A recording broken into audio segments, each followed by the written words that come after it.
Welcome back, ladies and gentlemen. Verone McKinley III, your host of Turn Back the Flock. And today we have another special guest, yours truly, former All-American, former first round pick, Oregon Sports Hall of Fame, quarterback Joey Harrington. Today, I want to, like I said, we're going to turn back the flock here, and we're going to go into your big time victory in 2001 against the Wisconsin Badgers. So of course, game happened September 1st, 2001, but let's talk about the week leading up to it. They already played a game. This will Mhm. be your first game of the season. Of course, you've been the starting quarterback. You're just now coming off of a second team All Pac-12 year prior for yourself. But y'all the number seven team in the country. So I guess take me into, the lead up to that week. Of course, you've been through camp and things before that. So it's the first game. So just take me into that process if you can.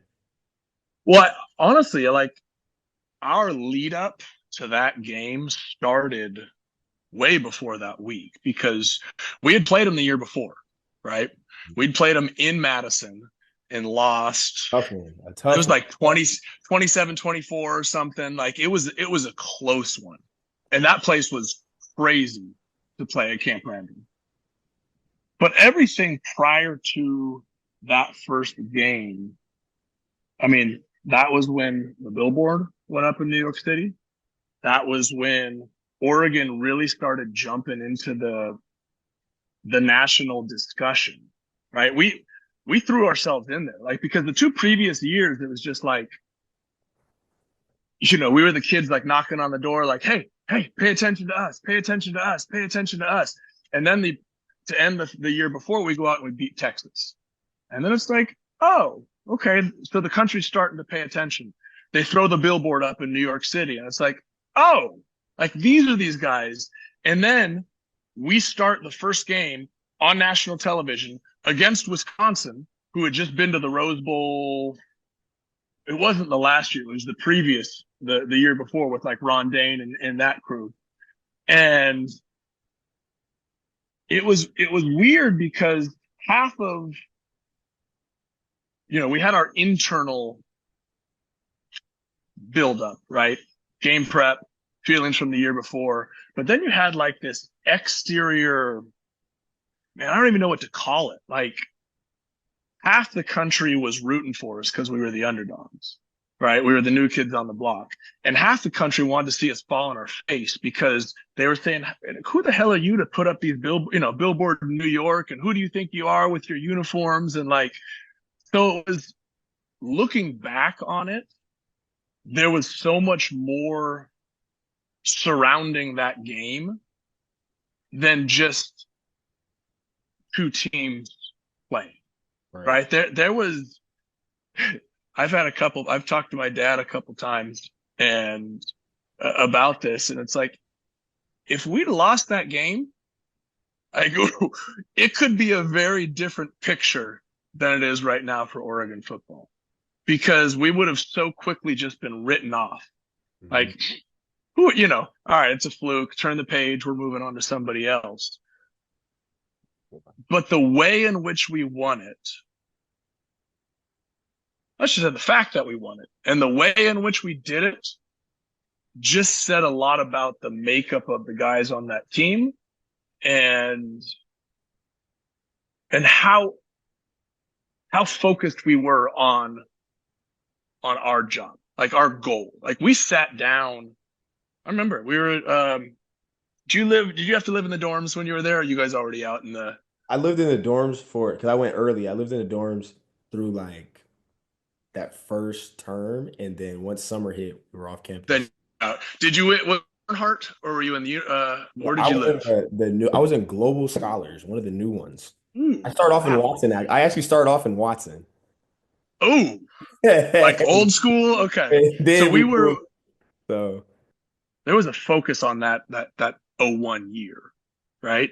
Like that was our opportunity. That was what we built 4 years for. That was what, Sun Bowl and then Holiday Bowl and then like everything built up to that moment. So that week of preparation, what was that like?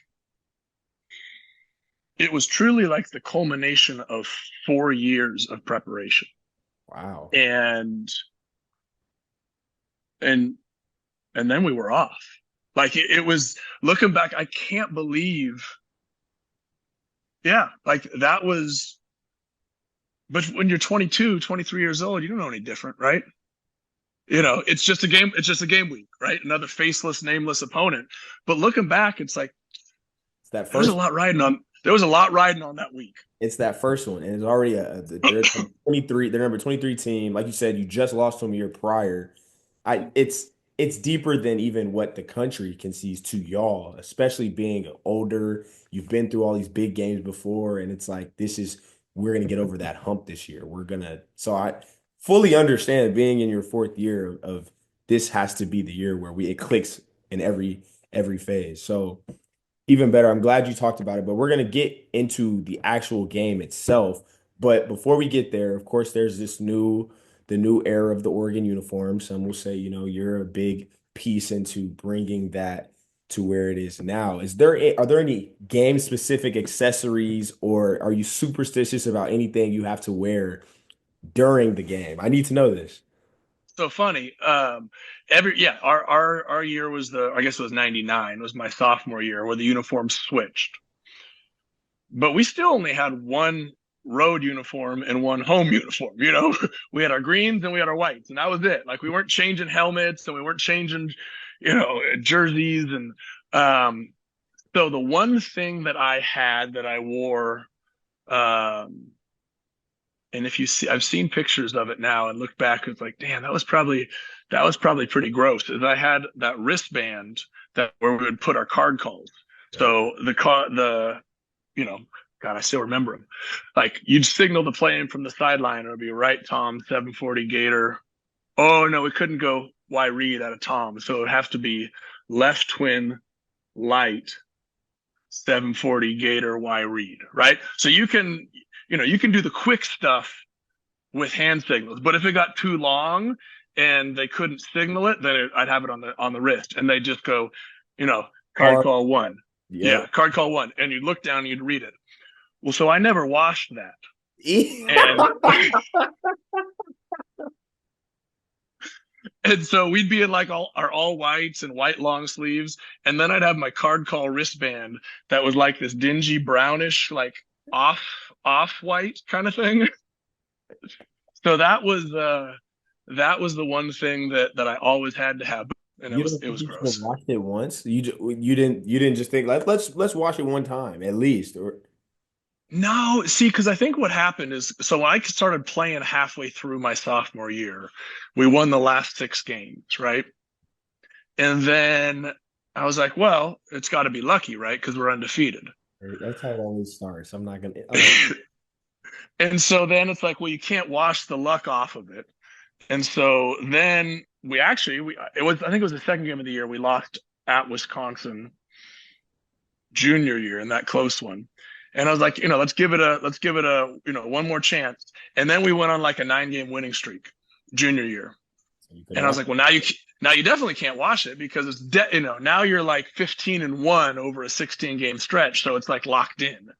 And so then then we lost one at Oregon. Well, we won't even talk about that game.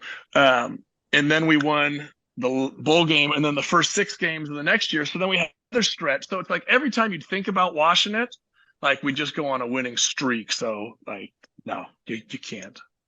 Okay, yeah, that they're not gonna cut that out. I just want you to know that they're not gonna cut that That's out. good. Hey, I'm an open book now. Like you'll look like it was good to, finally spend some time and get to know you a little bit. Like the more we hang out, you ask me anything, I'll tell you, I'm an open book in this whole thing. So I got nothing to hide. So Wisconsin gets the ball first, defense gets a stop, and that first drive, I mean, you get down there quick, and Keenan Owery almost has a touchdown. He kind of caught it, he got hit in the back of the end zone. Can you tell me a little bit about the connection that y'all had just throughout that year and even prior? Man, I thought you were gonna ask me about that play. I was like, dude, that was 25 years, 23 years ago. I Oh, no, can no, barely no. remember 23 minutes ago. He didn't score. So I just wanted to know about y'all's connection because he had 7 catches for 90 yards first game, and he's one of your more dynamic receivers. So I just wanted to go in on that connection a So little. yeah, so Keenan came in as a freshman. He was a year behind me, so it'd been my redshirt freshman year, and he started game one. Like he was a guy that was so polished, right? I'm trying to think of like a good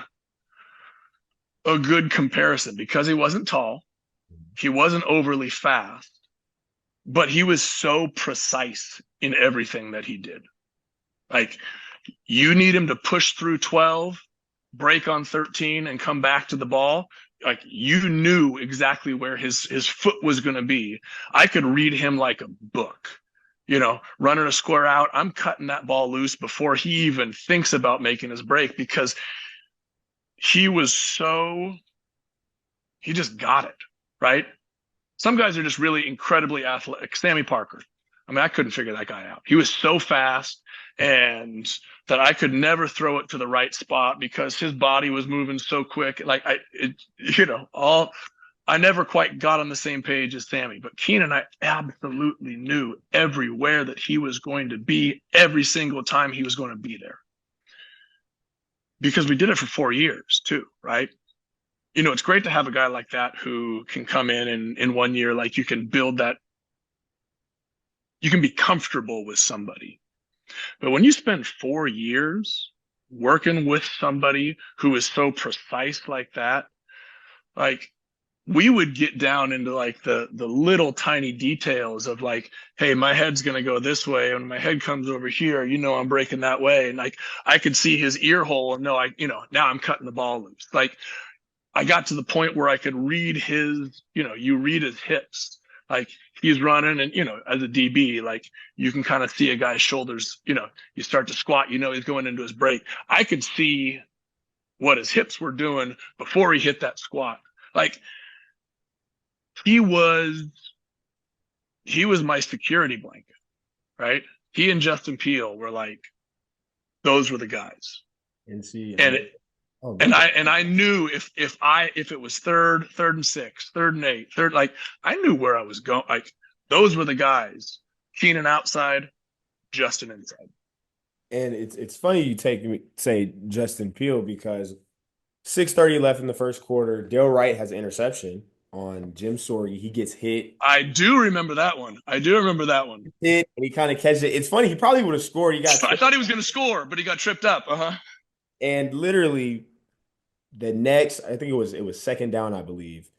There's Mm-hmm. a tight end delay type of pass to Justin Peele. No, it's the first one. So he's to the left. He kind of blocks a little bit. Oh, up the sideline. Up the sideline. I Yep. love how it's I love how it's clicking Yep. again. Mm-hmm. You remember? Do you remember Yes. the play call? You told me some play calls earlier. So do you even remember the play call? Man. Anything about that play? I don't remember the play call itself.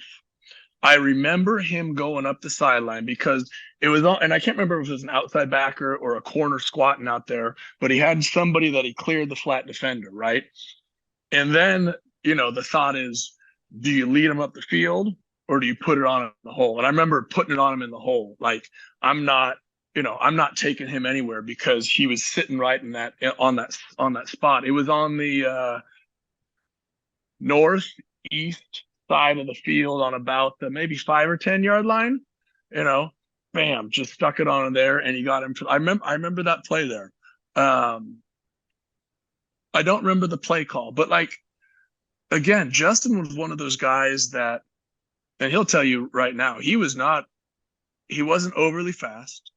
He was a big dude, probably 6'5", 250, 255, but knew how to use his body, right? It's one thing to be exceptionally fast, right? Those guys, they're going to be around. You're going to make a name. But if you're not exceptionally fast, you got to be exceptionally smart. And that's what both Keenan and Justin did. Is they knew, in situations like that, he clears the flat defender, and he probably knew, and I should go ask him. He probably knew not to run on a full sprint because I was going to be sitting him in that hole, right? He felt that space. Like those are the guys that third down situations. That's what I'm going to. I'm going to Keenan and I'm going to Justin because they were so good at knowing what I was going to be thinking. man, I know it was a play pass. Okay, so we had a strong side play action. We called it play pass. It seems y'all like to run this a lot down in that red zone because it's still when I sit there and watch this game from 2001, a lot of these same things are still happening. So like y'all Oh, are sure. that high red area and it's the tight end high, the delay, it's still prevalent today. So seeing that Did we send fullback up right up the seam, right up the middle?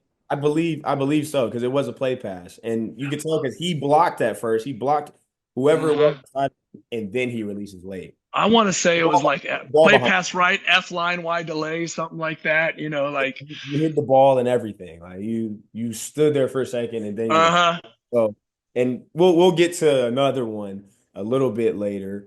Actually, we'll get to it right now because fast forward, they had some plays. Wisconsin's still in it. It's a 14-10 ball game in the third quarter. And here we are again, you and Justin Peel.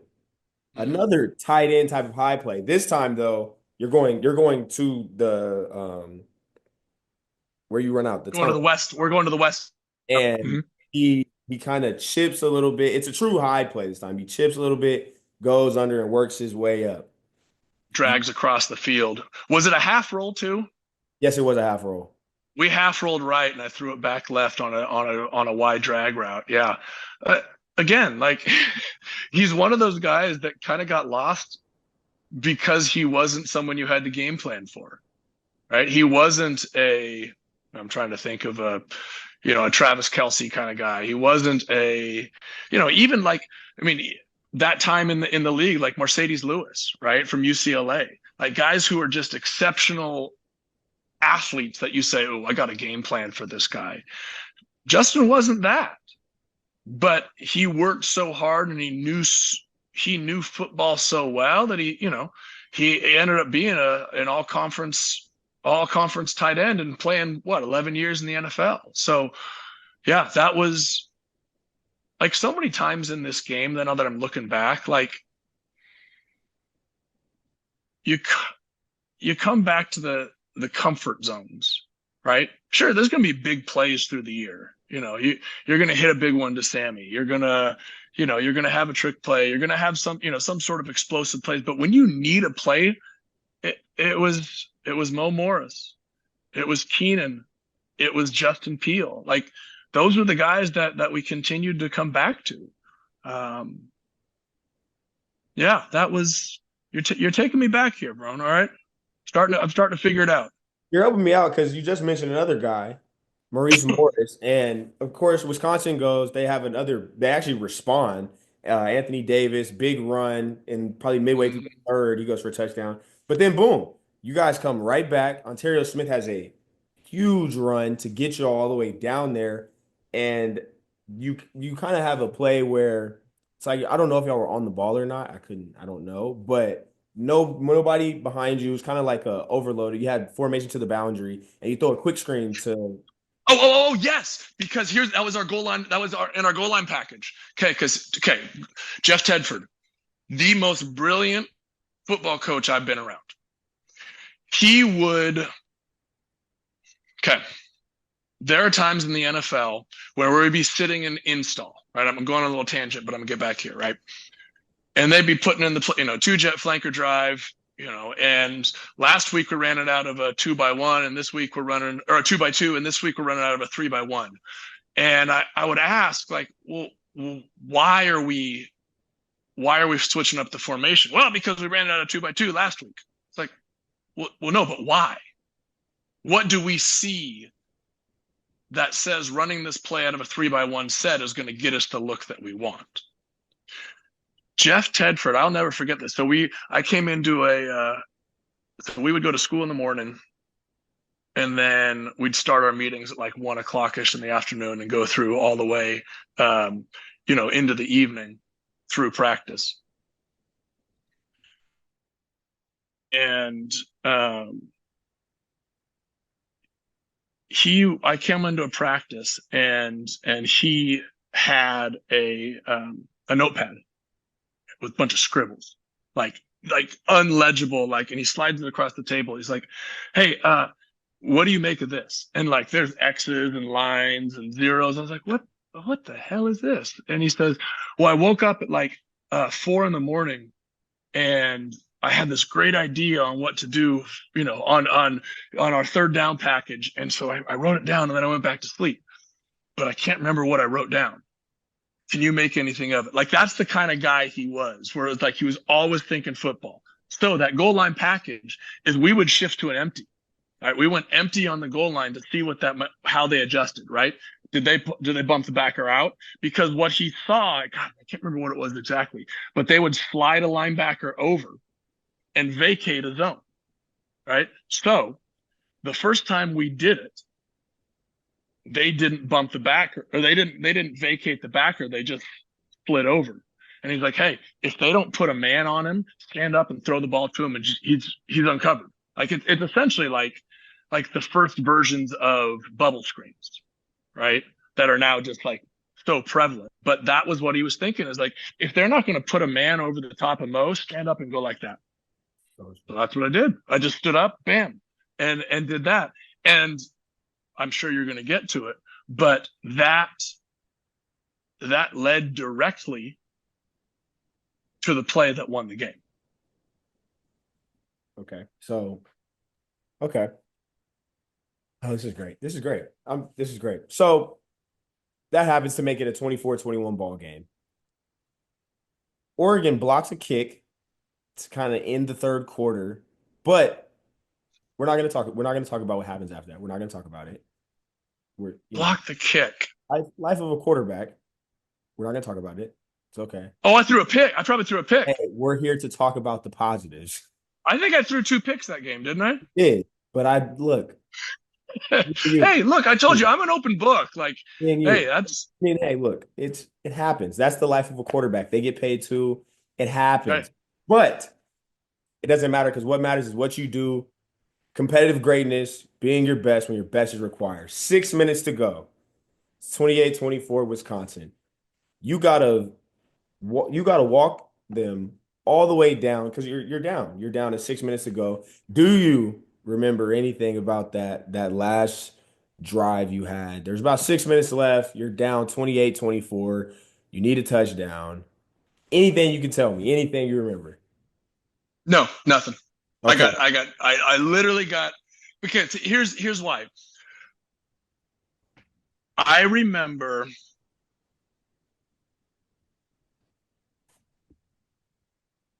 $1999, Arizona State at Autzen, Marshawn Tucker, front corner of the end zone, 757 throwback. Okay.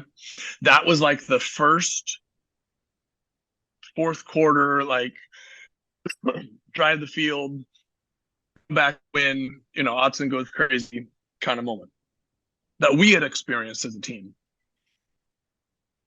We were a really good team. We were an incredible team. We were, the number 2 in the country that year. We were not a dominant, in that over like the 30 games that I played over 2.5 years, we were losing in the fourth quarter like 11 times. Like we had 10, they called us the cardiac kids, because we had 10 games where we came back, ball in our hands, end of the game, and we came back to win. And so you asked me, do I remember anything leading up to that drive? No. It was just kind of like, it's familiar territory. Yeah. I remember there are pieces. I remember being against SC that year and kneeling on the sideline with Justin Peele and being like, well, let's go do it again. I remember being at Arizona State as a junior and telling Rashad Bowman, like, we are not going to lose this. Like, he got, and he was so like, we were not going to lose this game for you. Like, here we go. Let's do this. But I don't really remember the specifics of it, because it was so common. And it was just something that we did. Like, it almost became, I don't say expected, but you know how you're on those teams where you're so confident and you've done it so many times that it's just like, Yeah, here we go. Mhm. Whereas like a lot of teams are like, oh my God, we got 5 minutes left to go. Here we go. Like everybody's panicking. We get into those huddles and dudes would just kind of look like, I, I do remember looking at my offensive linemen and they were just all kind of like, there was no like, nobody's going crazy. Nobody was like, all right, here we go. I mean, It's even business as usual. in reality, 6 minutes is a lot of time. Like you go because the thing It's is, you go down and with like 4 minutes left, it's fourth and inches, and that's where you have the sneak. I guess it's funny you said earlier, y'all were in the same formation. exact. So that was our game. That was, you go into the game with, you know, your your red zone plays, your 15 to 20, your 10 to 15. That was our goal line package. That shift was see what happens. So we ran it the first time and I threw that quick screen to Mo, who dove into the end zone. The second time we ran it, bam, Mo shifts out. What happens? Backer runs with him, vacates that area. And you So just now we're so now we're two on, and that's literally what Edford said. If they don't vacate, you pick it up and you throw it to them. If they vacate a zone, if they vacate the box, you dive right where he left. is that why you dove like that? Because you kind of dive That's why I dove. like a dead fish. You Oh, kinda just like no, not dead fish. It's like kind of like dolphin ish. I would be more graceful. It's like a whee, kind of like I've had these conversations with a lot of people. I didn't fall into the end zone against Texas in the Holiday Bowl after the catch. I made an incredible fingertip grab and then had the athletic ability to keep my feet for 15 yards before I then found the ground.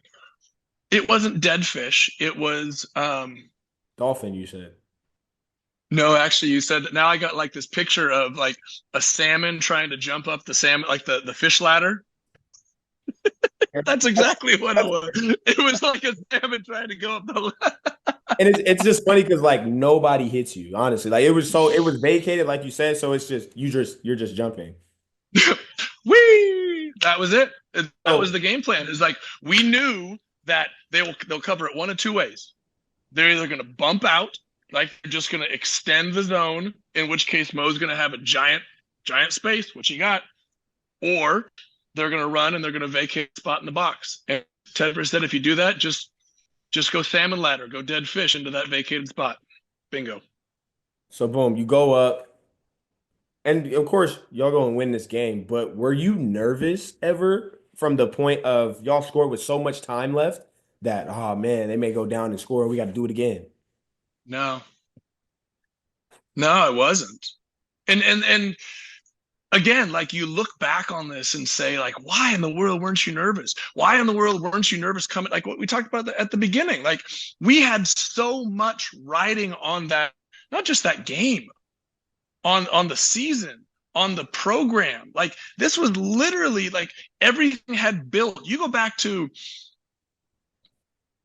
Oregon goes to the Rose Bowl after the 94 season, 95 season, Bellotti and Phil Knight, they sit down and Phil says, what do you need? Well, here, we want to build a program, indoor practice facility in 97, 98. We get the new uniforms in 99. We get in the national stage and beat Texas in 2000. We put the billboard up in May, in Memorial Weekend before this season. Like we literally have built up for this moment. And it was just like, yeah, we got it. Was I nervous? No, because we'd done it so many times. This was like, I will be the first to tell you, I'm the most naive, and I won't say Pollyanna. And it bit me. It bit me when I was in the NFL because what I came from at Oregon was a coaching staff that had been there for 25 years. They'd built, was a recruiting class that sat down in the dorm room after the season and said, this isn't, we will change things. a team that literally, like, there were times, Verone, where I played like absolute, like, I don't know where this podcast is going to end. I watch my, like, there were times where I did not play well. And Don and Shad Bowman, Wes Matt, I can remember like three of them at different times walking up to me and looking at me and saying, "Don't worry, I got your back." Like the times when I struggled, the defense came through.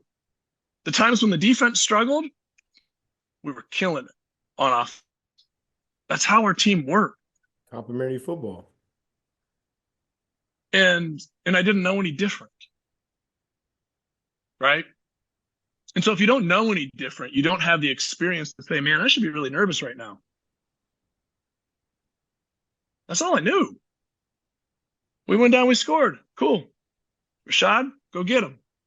Right? It's hard to be nervous when you're prepared. I've said this time and time again. It's hard to be nervous when you're prepared. And that's the story of all big games. Like there's no reason to be nervous when you're prepared for the moment. So 100% I get it. And even playing complimentary football, like yeah, the defense isn't having a good day, but the offense takes some of the load off of you and vice versa. So I 100% understand. I guess after the game, I mean, you guys realize how big of a win this is, and it's put you on the map. Do you think this was probably one of the most important wins into that season because it was a big test early on?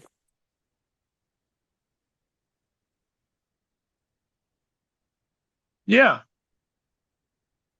I mean, I do. There are moments of that season that I can remember pretty clearly. But when you think about the trajectory of the year, what was riding on it, who Wisconsin was at the time, right? They were the kings of the Big Ten at that time, right? A couple Rose Bowl appearances. The season could have gone so completely different had that game not turned out the way it did. And so to look back, the SC game when Carson threw it out of bounds, we got to save a timeout, and Siegel kicked the field goal to win it. Obviously, Keenan's punt return against Oregon State. The skies open up and, the seas part and Keenan takes it straight to the house. There are moments about that season that, Duck fans will never forget, but none of it happens without that win. It's all irrelevant. If we don't drive that field with 6 minutes left and go dead trout into the end zone, all that other stuff is irrelevant, right? Like it doesn't matter. So yeah, I think you can make a really big argument that for everything leading up to it and everything that came after it, that game had a pretty significant significance. How about that, dummy? That game was incredibly significant in the trajectory, not just of the season, but of where the program has come since. I mean, you guys go on to win the Fiesta Bowl, end up 11-1, and then even yourself, All-American, first team, all Pac-10, not 12, Pac-10, first round pick. The last question I have for you from a personal standpoint, the new game, the new college football comes out. How cool was it to be one of the people who was on the cover of the '03 college football game? Man, what's so funny? And I get everything with NIL and the the lawsuit that shut everything down. I get it, totally on board. But before everybody was interested in playing, like I got to get on the field, I got to play.